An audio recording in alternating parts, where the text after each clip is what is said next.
আসসালামু আলাইকুম রহমতুল্লাহি ওবরাকাত। যাদের গ্যাস, অর্শ, ফেস্তুলা, এনারফিসাল এর সমস্যা, আপনারা আমার সাথে যোগাযোগ করুন। ইনশাআল্লাহ আমার চিকিৎসার দ্বারা অনেকে সুস্থতা হয়েছে। ইনশাআল্লাহ আপনারাও ইনশাআল্লাহ সুস্থতা হয়ে যাবেন। যাদের নাকের পলিবাসের সমস্যা, সবসময় মাথা ব্যথা থাকে, ঠান্ডা থাকে, আপনারা আমার সাথে যোগাযোগ করুন। ইনশাআল্লাহ নাকের পলিবাসগুলো ইনশাআল্লাহ এক সপ্তাহের ভিতরে ইনশাআল্লাহ পড়ে যাবে। আমি ডিভাইসের মাধ্যমে খতনে সুন্নত আদায় করে থাকি। যে আমার মুসলমানি আদায় করানোর পরে বাচ্চা গোসল করতে পারবে, হাঁটতে পারবে, চলতে পারবে এবং ফুটবল খেলতে পারবে, সব কিছু করতে পারবে ইনশাআল্লাহ।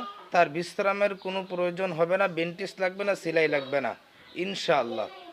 আমি জিন, জাদু, বন্দিশ, অবৈধ প্রেম ভালোবাসার ভিতর লিপ্ত যারা এগুলা কাজকর্ম করে থাকি।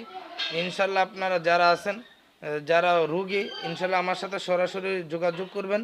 ইনশাল্লাহ যিনি জিনের রুগী হবে, সরাসরি জিন তার শরীরের ভিতরে হাজির করব। ইনশাআল্লাহ রুগী কথা বলবে, ইনশাল্লাহ রুগী সুস্থতা হবে। যত বড় জাদুই হোক না কেন, ইনশাল্লাহ আল্লাহ তালা কালাম দিয়ে সেটা কাজ করে ইনশাল্লাহ জাদুগুলো নষ্ট হয়ে যাবে। ইনশাল্লাহ আপনি সুস্থতা হয়ে যাবেন ইনশাআল্লাহ।